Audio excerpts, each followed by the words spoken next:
સુરતના કતારગામ વિસ્તારમાં અમરોલીના એક યુવકને મશરૂ ગેંગના લોકોએ હની ટ્રેપમાં ફસાવીને 20 લાખ રૂપિયાની ખંડણી માંગી હતી.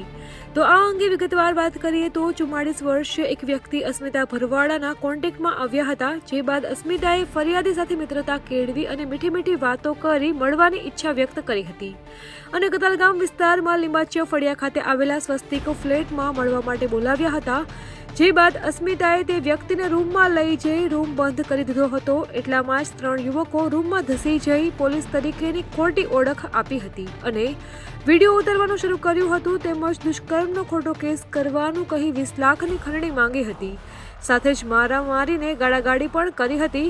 ત્યારે આ અંગે કતારગામ પોલીસને જાણ કરતા જ પોલીસે ગુનો દાખલ કર્યો હતો અને આરોપી અસ્મિતા ભરોડવા, સુમિત મશરૂ, અમિત મશરૂ, અલ્પેશ પટેલ અને રાજુ સહિત આ ટોળકીને પોલીસે સકંજામાં લઈ આગળની કાર્યવાહી હાથ ધરી છે. માહિતીથી અપડેટેડ રહેવા માટે જોડાયેલા રહો ત્રિશુલ ન્યૂઝ સાથે.